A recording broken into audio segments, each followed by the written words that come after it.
struktur modal. Oke. Nah, pendanaan permanen yang terdiri dari utang jangka panjang dan modal pemegang saham, yaitu menurut Weston dan Copeland tahun 92, atau perbandingan antara utang jangka panjang dan modal sendiri yang digunakan oleh perusahaan, Lawrence tahun 2000. Nah, perpaduan utang jangka panjang, saham preferen, dan saham biasa dalam struktur keuangan jangka panjang perusahaan.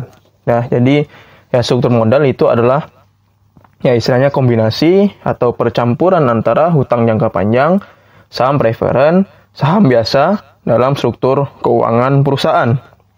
Kalau kita sudah bicara struktur modal, berarti kita itu ya tingkatnya itu sudah bukan UKM lagi atau perusahaan menengah. Ini sudah tingkat korporat atau perusahaan yang terbuka atau perusahaan yang sangat besar. Perusahaan yang sifatnya itu ya sudah menyebar kemana-mana, sudah memiliki kantor cabang yang cukup besar ya. Nah, itulah. Jadi kalau misalnya kita bicara UKM atau misalnya bicara perusahaan menengah, itu sudah tidak bisa lagi di struktur modal ini. Pokoknya struktur modal ini hanya berbicara di perusahaan publik atau perusahaan yang sudah go public, sudah yang terbuka, sahamnya sudah diperdagangkan secara bebas di bursa efek. Ya.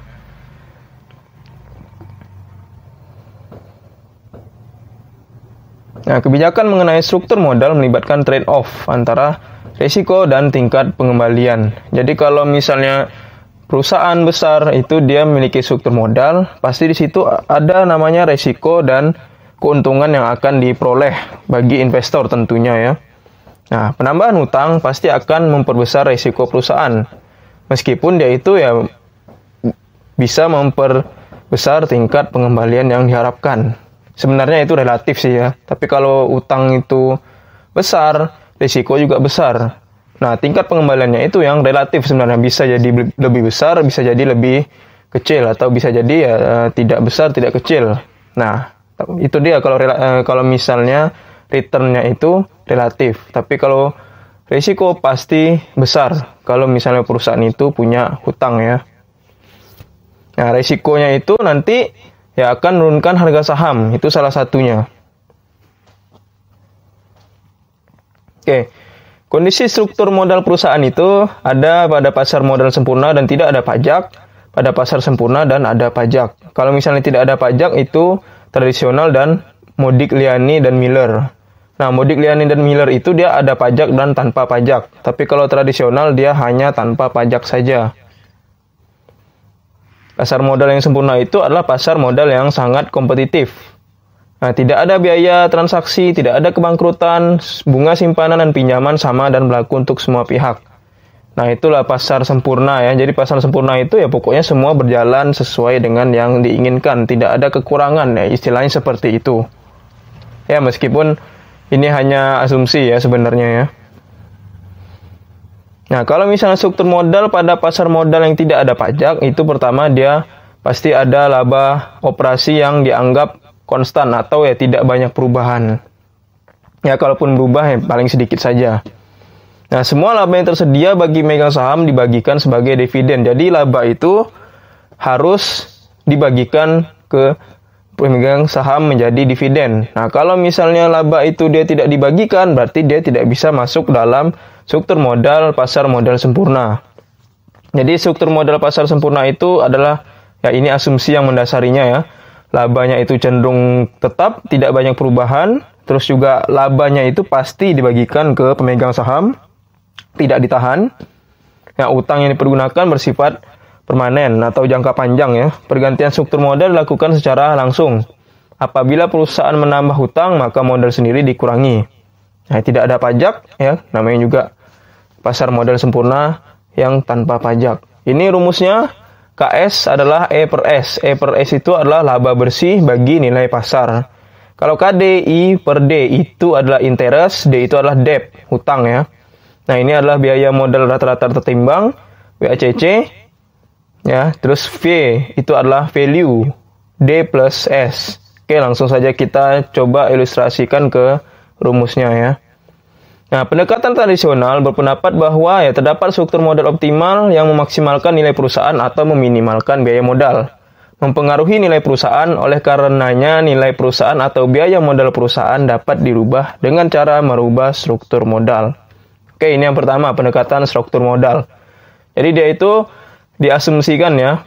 Ini contoh yang pertama, modalnya itu adalah 100% modal sendiri tanpa hutang berarti ya.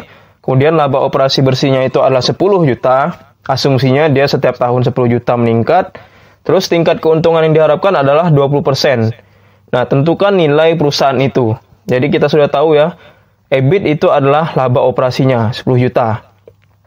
Ya, KS itu adalah tingkat keuntungan diharapkan atau 20% atau 0,2. Berarti langsung saja di sini KS adalah E per S. Nah, 10 juta bagikan 0,2 hasilnya adalah 50 juta. Jadi di sini nilai ABC itu adalah 50 juta. Ya, cukup 10 bagikan dengan KS-nya yaitu 20% ya. Nah, seperti ini ya. Ini yang pendekatan tradisional yang pertama. Yang sama hasilnya adalah sama 50 juta. Nah, bagaimana kalau misalnya perusahaan itu struktur modalnya itu adalah 50%, ya, terus biaya hutangnya itu adalah 16%. Nah, ingat kalau misalnya kita menggunakan hutang, otomatis risiko akan menjadi lebih tinggi, sehingga biaya modal saham itu menjadi 22%.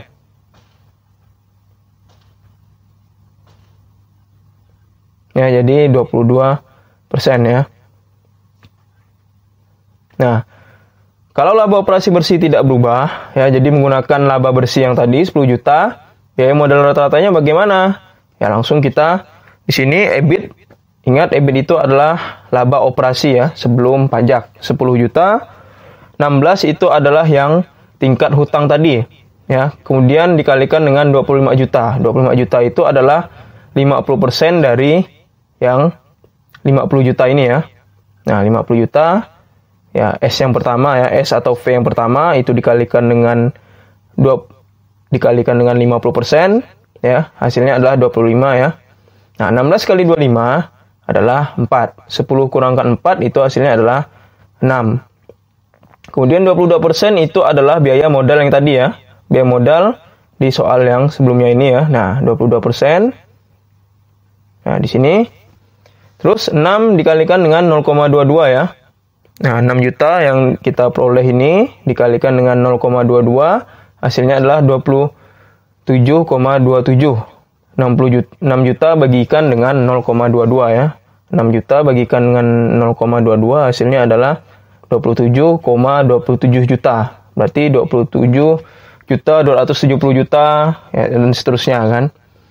Kemudian 4 itu dapat dari yang I ini tadi ya. I-nya adalah 4 juta. 4 juta dikalikan dengan 0,16 itu adalah yang tingkat bunganya. Jadi kalau misalnya yang KS ini ya dikalikan dengan yang E. Nah, 22% dikalikan dengan E. Nah, kalau misalnya yang D itu berarti ya yang I dikalikan dengan yang D ya. 4 juta dikalikan dengan dibagi dengan 0,16 hasilnya adalah 25. Sehingga 27 ditambah 25 hasilnya adalah 52,27 juta. Nah, WACC-nya berarti yang menggunakan modal KS ya, biaya modal KS itu adalah 22%. Dalam kurung 27 itu yang kita barusan cari di sini, S bagikan dengan 52 ya, V. Ya, S per V. Berarti ya KS dalam kurung S per V. Nah, ini V tambah 0,16 itu adalah yang I ya. Nah, yang I dalam kurung 25 itu adalah yang ya D ini ya. 25 dibagi dengan 52. Jadi ini S per V, kalau ini adalah D per V. Nah, ini cara mengerjakannya harus dibagi dulu ya. Jadi 27,27 itu harus kita bagi dulu dengan 52, hasilnya baru kita kalikan dengan 0,22. Nah, ini juga sama. Jadi 25 dibagi dengan 52,27 harus kita cari dulu, baru kalikan dengan 0,16, baru ditambahkan. Ya, jangan sampai ini kita pengerjaannya terbalik atau salah ya. Malah kita kerjakan itu ditambah dulu, atau misalnya ya ini malah dikalikan dulu baru kita bagi, ya itu salah. Jadi lebih tepatnya kita selesaikan dulu dalam kurung ya. Nah, baru kita kalikan dengan yang di luar. Ini juga kita selesaikan dalam kurung. kalikan dengan 0,16 baru bisa kita tambahkan. Nah, hasilnya adalah 0,191 sekian atau 19,1% ya. Itu adalah nilai WACC. Nah, dari contoh sebelumnya misalnya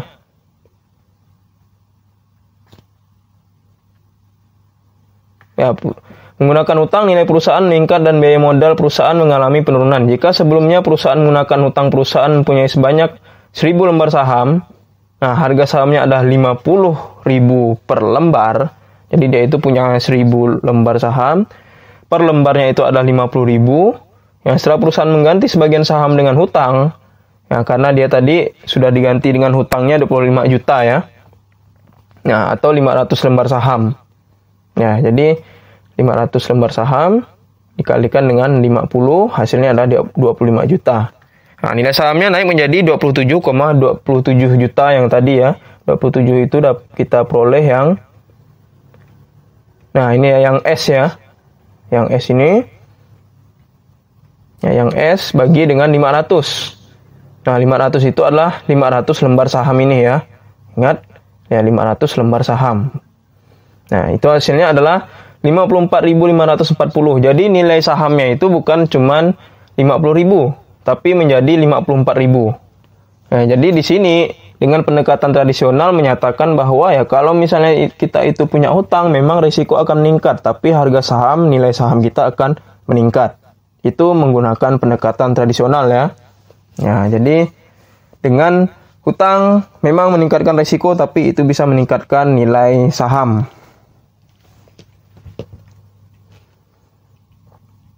Ada ilustrasi soal, menggunakan hutang obligasi sebesar 30 juta ya, bunga tetapnya 5%, laba operasi bersihnya adalah 10 juta. Misalnya tingkat kapitalisasi saham itu adalah 11%. Ya, minta cari nilai PT, terus juga WACC-nya, harga pasar saham per lembar. Nah, kita menggunakan yang ini ya, EBIT, itu adalah 10 juta tadi. Ya, laba operasinya adalah 10 juta. Nah, kemudian bunganya adalah 5%, ini juga sama, kita dapat dari soal ya, 5% kalikan dengan 30 juta. 30 juta itu adalah yang nilai dari hutangnya. Jadi 5% dikalikan dengan 30 juta. Ya, hasilnya adalah 1.500.000 dikurangi dengan 10 itu 8.500.000. Itu adalah laba bagi megang saham. Nah, keuntungan yang disyaratkan itu adalah 11% atau 0,11. Ini juga sama dapat dari soal ya. Nah, ini ya tingkat keuntungan disyaratkan. Ya, dibagi ya. 8.500.000 dibagi. Ini bukan dikurang ya atau dikali ya, dibagi. 8.500.000 dibagi dengan 0,11. Hasilnya adalah 77.272 dan seterusnya.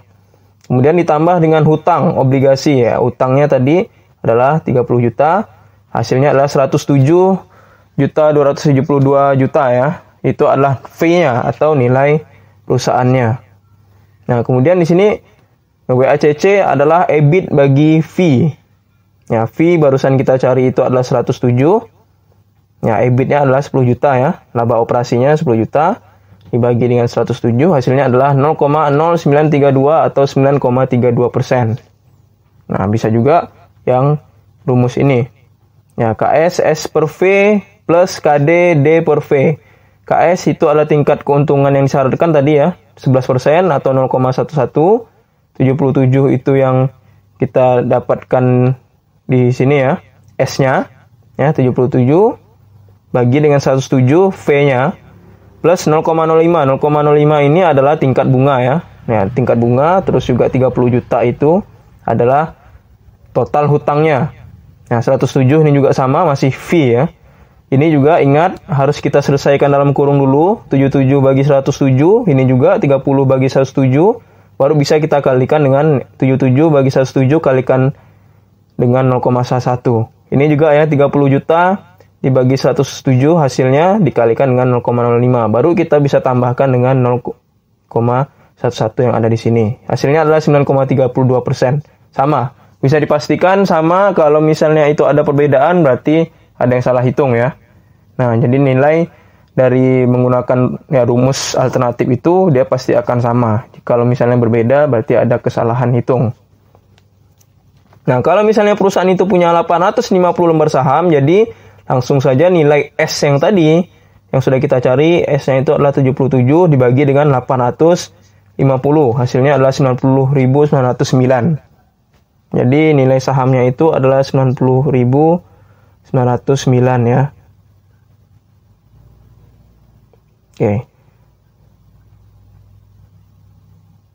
Nah, ini yang kedua. Misalnya perusahaan menambah modal asing, yaitu dari hutang obligasinya sebanyak 30 juta lagi.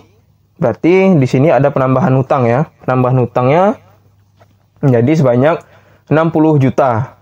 Berarti dia itu ada peningkatan 100% ya. Karena hutang awalnya adalah 30 juta menjadi 60 juta. Nah, modal sendirinya akan berkurang menjadi 330 lembar. Jadi 30 juta dibagi dengan 90.000, itu adalah nilai pasar saham yang kita barusan peroleh ini ya. Jadi 30 dibagikan dengan 909, hasilnya adalah 520 lembar. Ya, 850 kurangkan dengan 330 yang di sini. Nah, jika tingkat kapitalisasi atau keuntungan yang disyaratkan itu adalah 14, bunga obligasi 6%. Nah, bagaimana tingkat kapitalisasi keseluruhan perusahaan? Berarti ini ya, hampir sama dengan yang tadi ya. Kita harus mulai lagi, EBIT-nya berapa, terus bunganya itu adalah 60 juta tadi ya, karena hutangnya itu 60 juta, terus juga bunganya itu 6%, dikalikan 3.600, 10 kurang 36, itu hasilnya 6.400. Nah, tingkat keuntungan yang disyaratkan adalah 14%, nih ya. Nah, tingkat keuntungan yang disyaratkan adalah 14%, berarti 0,14 dibagi ya, 6.400 bagi 0,14. Nah, bukan dikali ya ini ya. Hasilnya adalah 45.714. Nah, kemudian hutang obligasinya tadi adalah 60 juta ya. Ini kan. Ya, 60 juta. Ditambah hasilnya adalah 105 juta. Itu adalah nilai perusahaan yang kalau misalnya dia itu menambah hutang. Ya, hutangnya menjadi 100% ya peningkatannya ya. Ya, ini juga langsung saja 10 juta. Itu adalah nilai laba operasi tadi ya. Laba operasi kita bagikan dengan 105 yang barusan kita cari itu V-nya. Ya, nah ini. Ya, 10 bagikan 105 itu hasilnya adalah 0,0946 atau 9,46%. Nah, ini tidak perlu kita cari yang rumus alternatif ya, karena pasti sama. Nah, kemudian juga harga per lembar saham itu 45.714, itu adalah nilai S-nya ya tadi ya. Nah, ini nilai S-nya. 45 dibagi dengan 520 lembar yang di soal juga ya. Nah, ini 520 lembar. Hasilnya adalah 87.912. Nah,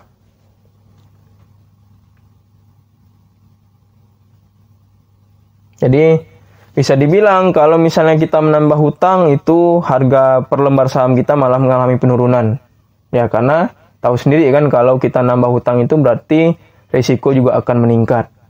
Nah, di sini ternyata membuat lembar saham dari perusahaan itu malah mengalami penurunan. Awalnya 90.000, sekarang menjadi 87.900 ya. Nah, disinilah menggunakan pendekatan tradisional. Kalau misalnya Modic, Liani, dan Miller ya, jadi ada tahun 1950-an itu mereka menentang ya tradisional struktur modal. Jadi beranggapan struktur modal itu beranggapan bahwa ya makin banyak hutangnya makin bagus. Tapi ya Modic, Liani, dan Miller mengatakan hal seperti itu tidak benar. Nah, struktur modal tidak mempengaruhi nilai perusahaan. Kemudian pada awal tahun 1960-an masukkan faktor pajak. Nah, ke dalam analisis mereka. Mereka sampai pada kesimpulan bahwa nilai perusahaan dengan hutang lebih tinggi dibandingkan nilai perusahaan tanpa hutang. Kenaikan nilai tersebut dikarenakan adanya penghematan pajak dari penggunaan hutang. Nah, dalam keadaan pasar modal sempurna dan tidak ada pajak, maka keputusan pendanaan tidak relevan. Jadi menggunakan hutang atau tidak ada dampaknya sama sekali. Itu menurut Modic, Liani. Jadi tradisional itu beranggapan bahwa tidak ada pajak. Ya, terus juga mereka itu menganggap bahwa kalau misalnya struktur modal tradisional itu ya ternyata dia tidak berdampak sama sekali terhadap nilai perusahaan karena mereka tidak menggunakan pajak sama sekali. Nah, di sini rumusnya itu adalah EBIT per WACC atau sama dengan EBIT per KSU ya.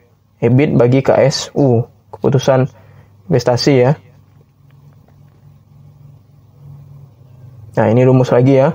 KSU biaya modal saham, tidak menggunakan hutang. Kalau misalnya KSL itu adalah menggunakan hutang.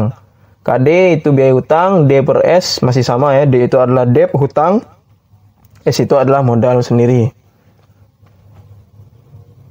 Nah, ini kalau misalnya pasar sempurna yang tidak ada pajak ya. Jadi rumusnya ini ya D per V, S per V, kemudian D per V kali KD plus S per V KSL. Nah, ini langsung saja kita contohkan. Misalnya EBIT PT X itu adalah 2,8 juta per tahun. Biaya hutangnya itu adalah 10%, biaya KSU-nya itu adalah 14%. Jadi bagaimana nilai perusahaan dan WACC? Misalnya, yang pertama itu adalah pakai modal sendiri semua. Atau misalnya menggunakan hutang 10 juta, menggunakan hutang 15 juta. Nah, jadi EBIT-nya 2,8, biaya hutang itu 10%, KSU itu adalah 14%. Nah, ini ada 3 simulasi. Bagaimana kalau modal sendiri, bagaimana kalau hutang, bagaimana kalau hutangnya ditambah lagi. Nah, EBIT per KSU. Jadi langsung saja dibagi 2,8 dibagi dengan 0,14 tingkat keuntungan yang diharapkan tadi ya. KSU itu adalah biaya modal saham yang tidak menggunakan hutang ya. Jadi EBIT bagi biaya modalnya. Ya, 2,8 bagi 0,14 itu hasilnya adalah 20 juta. Ya, karena tidak menggunakan hutang ya. Ini ya KSU sama dengan 14%. Nah, kalau misalnya dia pakai hutang, berarti KSU plus KSU kurang KD, D per S. KSU itu adalah yang biaya modal ini ya, 14% plus 14. KD itu adalah hutangnya ya. Nah, 10%. Ya, jadi 14 kurang 14 kurang 10 ya. 14 plus 14 kurang 10. Nah, 10 juta plus per 10 juta. 10 juta per 10 juta. Jadi kalau misalnya 14 kurang 10 itu hasilnya adalah 4. 4 plus 14 itu adalah 18%. 10 bagi 10 ya otomatis pasti 1 ya. Nah, itu kalau misalnya menggunakan hutang 10 juta. Bagaimana kalau misalnya menggunakan hutang yang 15 juta? Nah, ini kan. Jika menggunakan hutang 10 juta, KS ini masih lanjutan yang B ya. D per V kalikan KD plus S per V kali KSL. 10 bagikan 20. Ya, totalnya adalah 20 ya. Kalikan 10% plus 10 juta per 20 juta. 10 jutanya itu masih kita menggunakan yang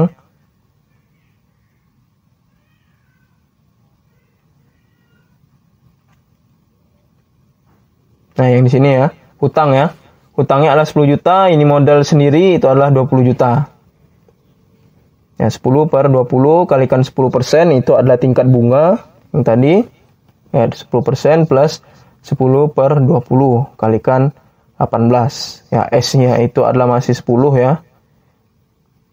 Nah, ini hutangnya masih 10, V-nya adalah 20 ya. Ya, ini V-nya 20. Jadi 10 per 20, nah di sini juga sama ya, 10 per 20. Ya, ini juga sama, 10 kita kalikan dengan 10%, ya berarti 1 juta bagikan dengan 20 juta. Nah, ini juga ya, 10 juta dikalikan dengan 18% dibagi dengan 20 juta. Berarti, ya ini adalah 1 ya, 1 per 20, kalau ini berarti 18 per 20. Ya, hasilnya adalah 5% dan 9%. Hasilnya 14. EBIT per WACC. EBIT-nya adalah 2,8, WACC yang baru kita dapatkan 14 juta, sehingga hasilnya adalah 20 juta. Nah, kalau misalnya menggunakan hutang yang 15 juta itu, ya, ini adalah simulasi yang ketiga dari rumus tadi, 15 juta itu. Nah, bagaimana kalau misalnya menggunakan hutang 15 juta? KSU plus KSU kurang KD, D per S. KSU itu masih 14%, biaya modalnya 14 kurangkan 10, ya masih juga sama. Nah, di sini menjadi 15 per 5. Kenapa menjadi 15 per 5? Karena, ya, di sini sebenarnya 20 juta, tapi sudah terpakai 15, sehingga sisanya adalah 5. Ya, 14 per 12, Hasilnya adalah 26%. 15, ya masih yang di sini ya, 15 kita dapatkan hutangnya bagi 20 juta itu yang total fee-nya tadi. Ya 10% itu adalah tingkat bunga. Nah, kemudian 5 juta ya. 5 juta itu dapat dari sini. Ya, sisanya bagi 20 juta. Hasilnya adalah 7,5% plus 6,5%. 14% sama dengan EBIT per WACC. 2,8 kalikan 14%, 20 juta. Nah, ternyata WACC-nya itu nilainya sama. Baik itu hutangnya 10 juta ataupun hutangnya adalah 15 juta. Ya, WACC-nya bernilai sama. Nah, kalau misalnya ada pajak, MM itu Modigliani dan Miller ya, berpendapat bahwa keputusan pendanaan jadi relevan. Hal ini disebabkan bunga yang dibayar dapat dipergunakan untuk mengurangi pendapatan yang kena pajak. Tax deductible atau ya kalau misalnya kita itu membayar bunga, memang itu bisa mengurangi pajak. Ya, terdapat penghematan pembayaran pajak dan merupakan manfaat bagi pemilik perusahaan. Dampaknya nilai perusahaan yang menggunakan hutang akan lebih besar dari nilai perusahaan yang tidak menggunakan hutang. Penggunaan hutang akan menurunkan WACC perusahaan. Nah, ini rumusnya ya, Modigliani dan Miller itu VU plus T kali D. VU itu adalah nilai perusahaan tanpa hutang. Nah, kalau T itu adalah tax, D itu adalah debt atau hutang ya. Nah, kalau misalnya perusahaan sama sekali tidak menggunakan hutang, itu EBIT 1 kurang T per KSU. Nah, kalau misalnya pakai hutang, itu bagi WACC. Rumus atasnya sama, EBIT 1 kurang T, ya, tapi dia itu bagi KSU. Kalau tanpa hutang, kalau misalnya menggunakan hutang adalah menggunakan WACC. Nah, ini tingkat kapitalisasi atau keuntungan yang disyaratkan oleh modal sendiri pada perusahaan yang menggunakan hutang. Ya, ini juga rumusnya. Nah, langsung ke ilustrasi. Diketahui EBIT PT Z 8 juta per tahun. B hutangnya adalah 8%, KD, B modalnya itu adalah tanpa menggunakan hutang ya. Berarti di sini kita harus melihat KD-nya itu tanpa menggunakan hutang. Bagaimana nilai perusahaan dan WACC menurut MM dengan pajak 40%? Nah, dia ada dua simulasi lagi. Bagaimana kalau misalnya dia itu menggunakan modal sendiri semua atau menggunakan hutang 10 juta. Oke. Nah, ini ada yang A ya, yang pakai modal sendiri. Langsung EBIT kali 1 kurang T bagi KSU. Ya, karena di rumus yang sebelumnya itu kalau tanpa pajak, kalau misalnya tanpa hutang ya. Nah, ini kan 1 kurang T per KSU. Ya, ini juga 8 juta EBIT-nya itu dikurangkan dengan 0,4. 1 kurangkan dengan 0,4. 0,4 itu adalah tingkat pajaknya ya. Nah, ini 40% itu tingkat pajaknya. 40% atau 0,4. Bagi 0,12 atau 12%.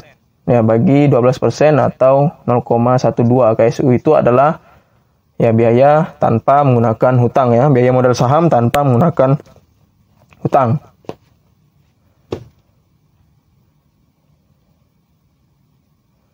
Oke, dapatlah 40 juta.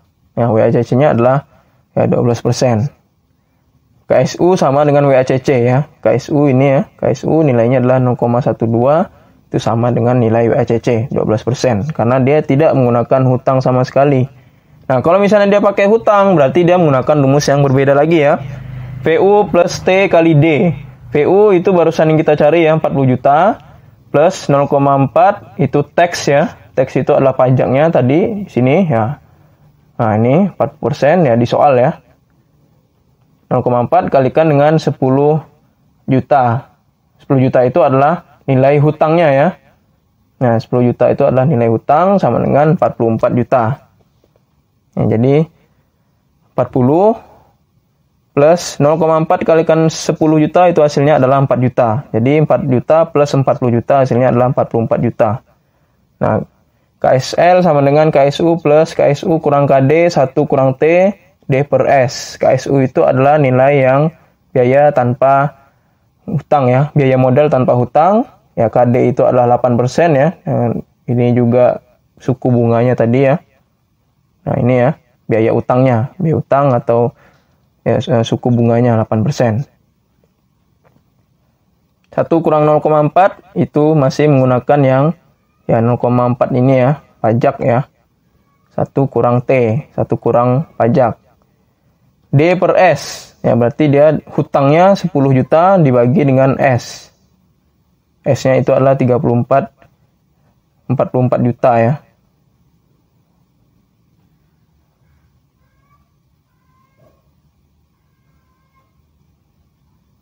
Ya, 34 juta ya, karena 10 jutanya sudah dipakai untuk hutang. Ya, 10 juta berarti tinggal yang 34. Ya, dia berdasarkan dari yang di sini ya, berdasarkan V1 ya. Nah, jadi 44 ya sudah terpakai 10 juta untuk hutang, berarti 34 itu adalah sisanya. Nah, 12 plus 0,7%, hasilnya adalah 12,7%. Nah, kemudian ya rumus selanjutnya itu adalah WACC. D per V kali KD 1 kurang T S per V KSL. Ya, D itu adalah hutangnya 10 juta bagi 44 ya, yang barusan kita cari di sini. Nah, ini 44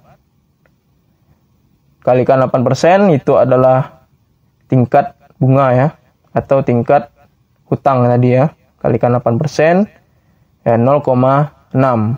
0,6 itu berarti 1 kurang 0,4 kan. Ingat, 1 kurang T, T itu adalah pajak, pajaknya 40%, berarti 1 kurangkan 0,4, hasilnya adalah 0,6. Nah, 34, ini adalah yang sisa tadi yang di sini ya. Nah, ini 34, ya bagi dengan 44 juta. 44 juta itu masih sama ya. Kalikan dengan 12,7. Nah, karena yang kita pakai adalah yang 12,7 ini ya, yang terbaru ya. 1,09 plus 9,81 sehingga WACC-nya adalah 10,9%. Nah, jadi kalau misalnya kita itu pakai modal sendiri, WACC-nya adalah 12%, tapi kalau misalnya menggunakan hutang itu adalah 10,9% WACC-nya. Oke ya, jadi seperti itu. Nah, ini adalah latihan ya. Jadi kalau misalnya di sini ya terdapat perhitungan laba rugi. Jadi di sini ada 2 PT ya. Ini kalau sebelumnya itu 2 simulasi 1 PT. Kalau ini dia ya 1 simulasi 2 PT. Nah, jadi PTA itu dia pakai hutang, kalau B itu tidak menggunakan hutang. Di sini KSU untuk A 20%, KD-nya 16%. Nah, kalau ini sebenarnya sama lah ya. Jadi KSU itu untuk yang A atau B. Nah, KD-nya 16%. Jadi yang harus dicari itu adalah nilai dari PTA dan PTB. Nah, kalau sebelumnya itu adalah 2 simulasi tapi 1 perusahaan. Nah, kalau ini 1 simulasi tapi 2 perusahaan. Ya, jadi seperti itu ya. Ya, PTA itu dia tanpa hutang, kalau PTB menggunakan hutang. Oke ya, silakan dikerjakan. Semoga ini bisa dipahami ya. Ya, nanti silakan dipelajari kembali. Baik.